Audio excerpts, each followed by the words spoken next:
Welcome to Poets Have Something to Say. We've got a very special guest with us today.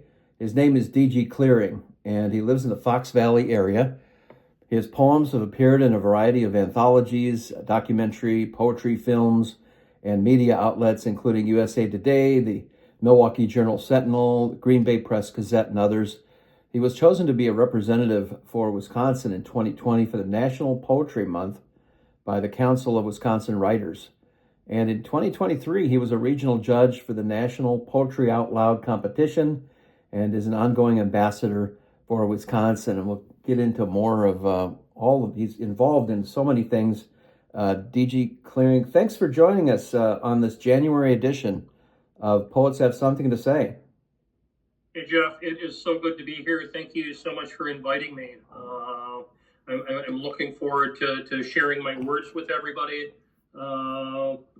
Thank you so much. You're welcome. And as we do, as you know, as is customary on the show, we will start with a poem of yours, and then I have the guest do a poem at the end. So let's follow tradition. If you've got a poem ready for us, so we're all set. I am all set for you. This poem is about a man that I met at a cafe bar. I was sitting at a counter, and he made the statement of, I own a mountain, and this is what I said. Great. Can you own a mountain? I once met a man who said he owned a mountain. Can you really own a mountain? Can you own what reaches from the earth to the heavens? Can you own where angels sing and fiddles play? Can you own where you can walk in the clouds? Can you own where you're higher than the treetops? Can you own where you can soar with the birds? Can you own where the water of life falls from the sky? Can you own where you can reach up and touch, you can touch the stars in the middle of the night? Can you own the very bosom of the earth? Can you own what God created? Can you own where you can touch the sun? Can you own the pathway to space? Can you own all that has ever been? Can you own the night sky? Can you own all that you can see? Can you own the earth? Can you own the moon?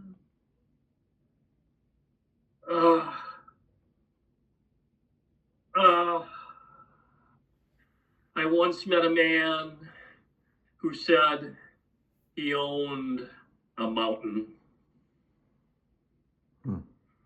Thanks, Jeff. Yeah, that was beautiful.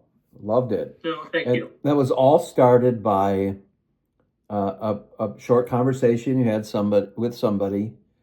Isn't that amazing how that spurred all of that? You know, that was a pretty big thing for that person to say or to own, and just, you know, it jingled me, it wrangled me into writing this, and this is kind of the conversation that I had with him. No one should own a mountain. It's pretty sacred. Yeah, and I got this. The great thing about poetry, I think, is that it kind of spurs creative thought in all of us, but everybody kind of takes a different path in how they interpret it. So the way I kind of was starting to think about it was materialism and how really fruitless it is to think that you own anything and that there's so much of a temporary nature of everything, right? And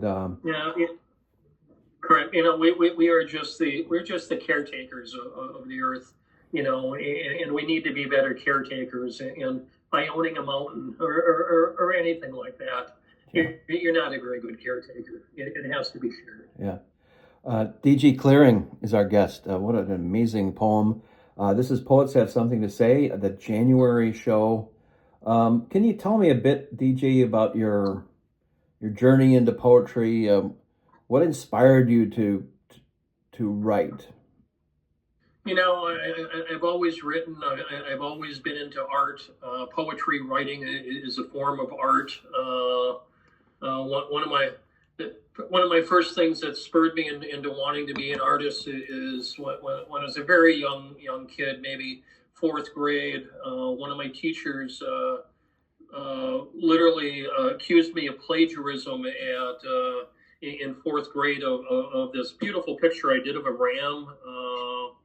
And it just upset me. It was a beautiful piece, and it made me want to be an artist and do a little bit of rebellion there, it made me want to speak the truth about what is for the rest of my life. And that's what poetry is speaking the truth. I did visual work through my 40s. I was a pretty well-known artist. I used to show with Warhol and Peter Dean and Morrison and a bunch of other people. At some point, my visual art just wasn't working for me any longer. It wasn't speaking that truth that I needed. I started writing on a regular basis. My wife had another job that she had to move away for a while, so I started writing her a poem every day and sending it to her. And that was in my mid-40s. Though I'd written a lot of poetry before, that was really heartfelt poetry about my love for my wife.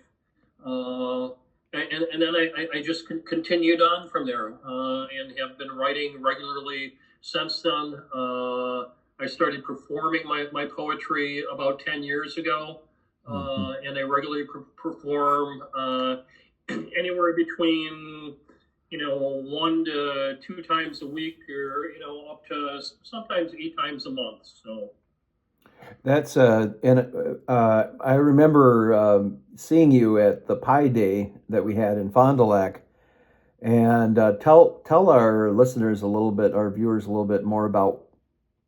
You did actually a poem about pi, the number pi, but then you had some sound effects behind it.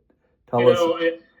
It was Pi Day, so I recorded the first 500 sequences of pi, and as I was reading the poem about pi, and the poem about pi was about mathematicians and discovery and about how pi is the truth.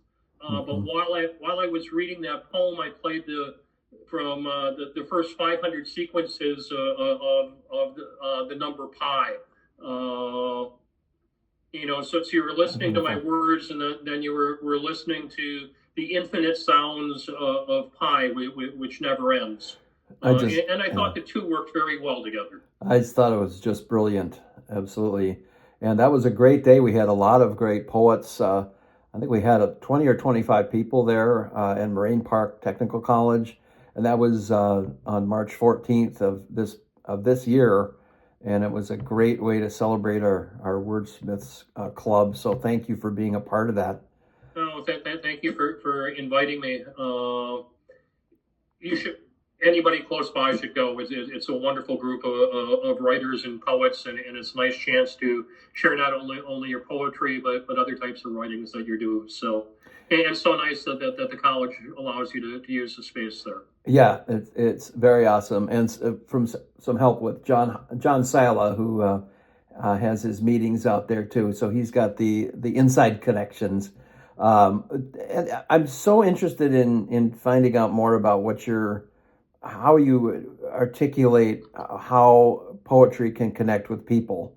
I often say that it cuts to the chase. That poetry is the internal, the existential, the most important type of thinking that you want to get across right away, and it seems to be more efficient with imagery than prose does. There's just something special about poetry. poetry, in its best form can bring a novel down to one page, Yeah. And express all those thoughts.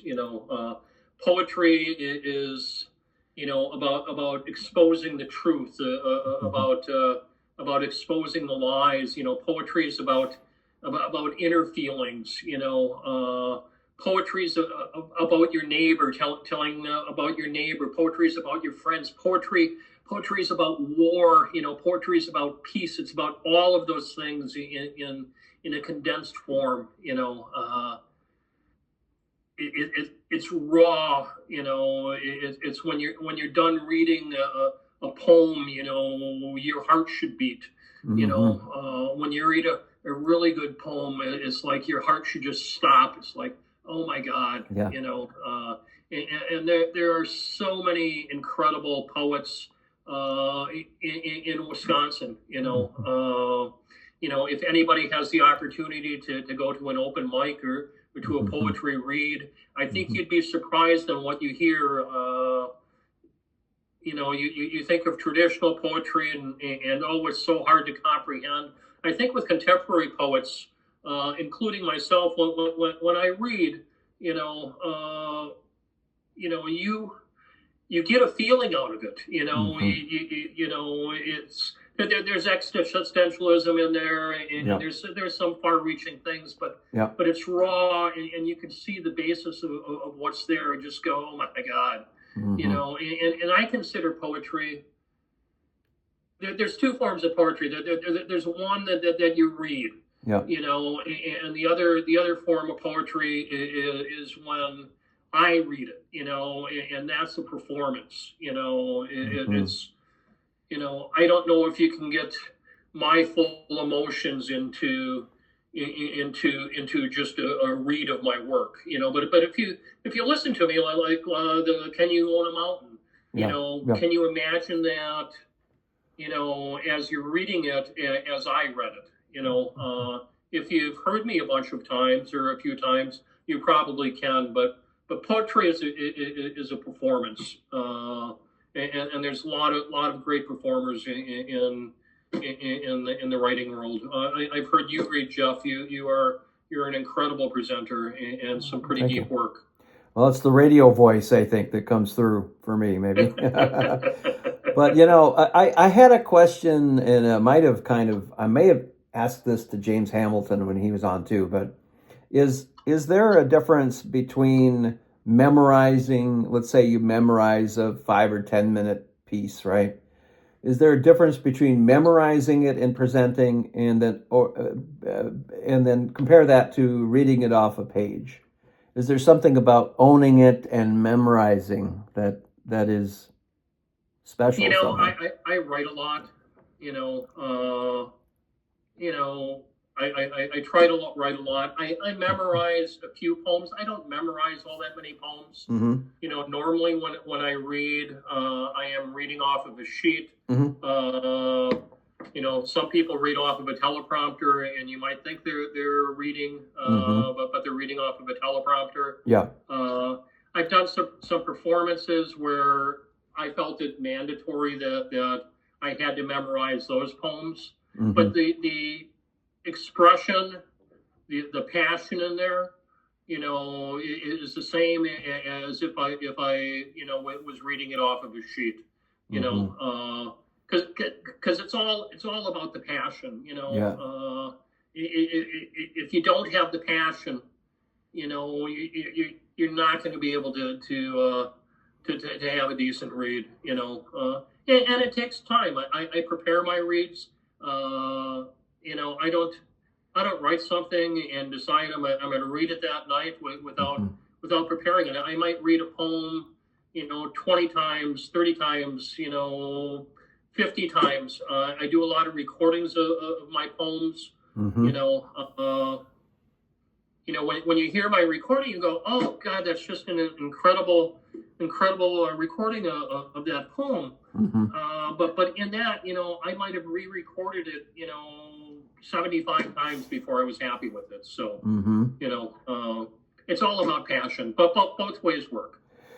And I think that, I guess an analogy would be, there are brilliant actors that have such a presentation style, and maybe it's in the voice, or maybe it's in the way they pause, or, I'm thinking of these brilliant actors like Morgan Freeman. I mean, he could read the phone book and it would be exciting. Right. I mean, once you've gotten to that point where you could read the phone book and you could still be entertaining, I think that's quite a level to. Maybe that's an exaggeration, but Yeah, if I was doing a major public performance, I would memorize everything. Yeah. Because I think it's just expected at that point. Yeah. Yep. Yeah. Our guest is D.G. Clearing, and he's a poet from the Fox Valley area. The January edition of Poets Have Something to Say. I have a blast doing the show. You can tell that I enjoy doing the program. What about your work? Let's talk about the work itself, and when you're working on the poem. And this may seem like a simple, deceptively sounds simple, but maybe not a simple question, is how do you know when a poem is finished? How do you know when, okay, that's enough, or when to say, okay, that's a great poem, I'm done with it? I start my poems with a word. I think of a word, and I go from there, and that word might appear any place in the poem, or a phrase, and I work from there. Poems are stories. Poems are tales. Poems are fables. They might not have an end, but you have to end it somewhere. I try not to constantly repeat what I'm doing, and rephrasing all the same thing.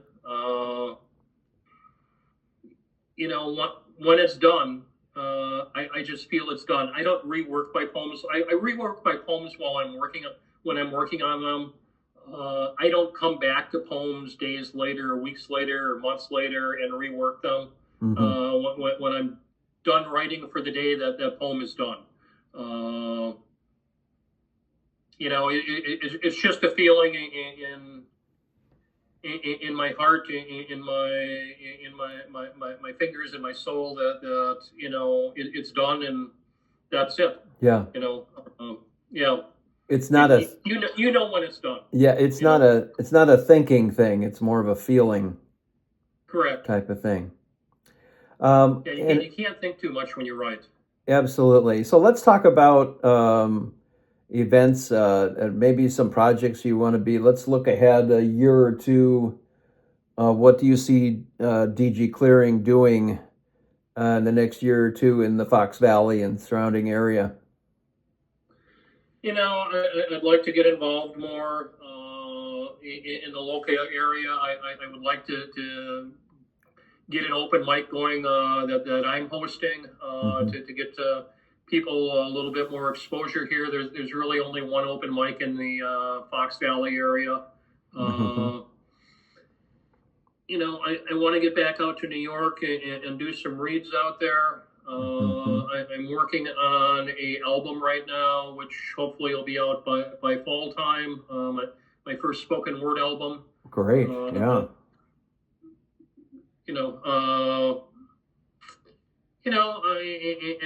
And continually write, network with other poets and writers, getting more exposure out there.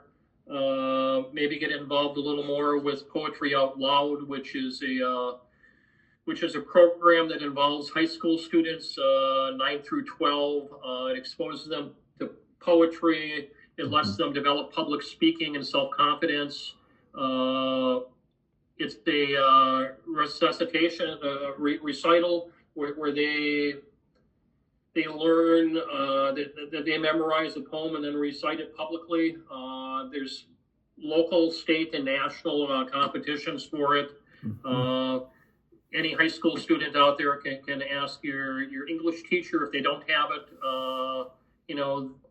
They could. They just need to contract Poetry Out Loud in Madison, and they will hook them up.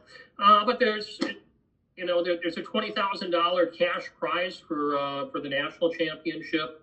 There's money for local schools also. It's an incredible program, and I strongly wish more people would get involved with it because it's just so fulfilling. Fantastic. And just a couple minutes away, we're going to hear your second poem here. This is Poets Have Something to Say. And I'm really enjoying hearing about your inspirations, your process, and how you're developing. And I think, don't you think that any artist, or I guess we're talking about poetry here, any poet has a process, but it's not set in stone. So do you see yourself as kind of constantly developing that process?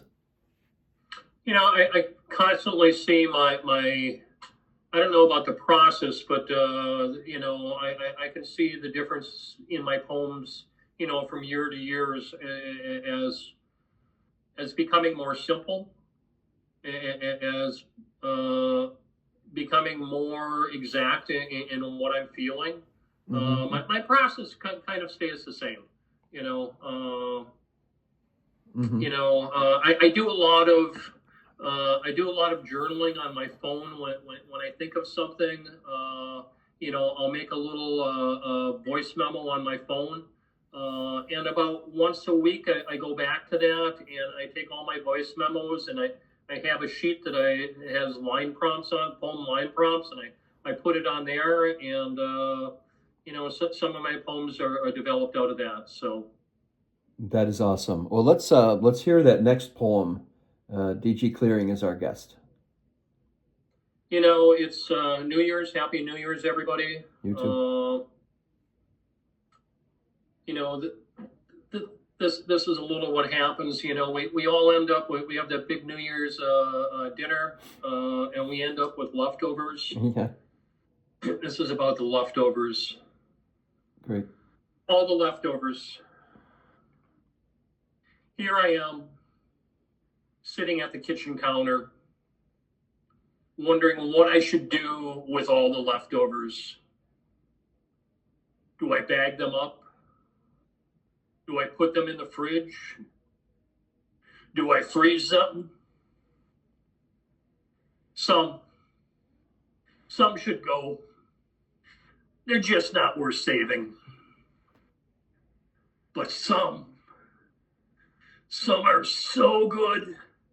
Just thinking about them, I can smell them, see them, taste them.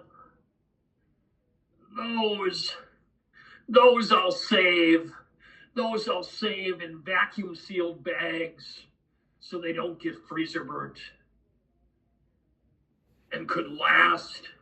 They could last forever. I'm already thinking about what to cook tomorrow. Or should I bring out some of my leftovers to be reheated? Happy New Year's, everybody. Share your words, express your thoughts, and listen to others. Thank you so much, Joe. Yeah, thank you. DG Clearing, Fox Valley poet extraordinaire. Thank you for granting your time, and we'll see you down the road at, I'm sure, at many readings to come. We sure will. Thank you so much, Jeff. Goodbye, everybody. Happy New Year's. Okay, thanks so much. There's DG Clearing, and well, that was a great interview, right? Just want to remind you, the show is a monthly program, and we run it usually the first week of the month, but this one is the January show, of course. We're going to be, we got a really good slate of guests. I can't really give it away, but we've got some fantastic guests, and we're going to try to get Frank Watkinson back on the show. He's that guy from the London area, 71 years old, an amazing YouTube artist and a great writer. And so we're going to try to get him on this year. Much more to come here on Poets Have Something to Say. By the way, this is my book here, and it's on Amazon. And also, just a quick plug, I'll be at the Caretakers Cafe in Appleton as the featured poet. So thank you for listening, and we'll see you next time on Poets Have Something to Say.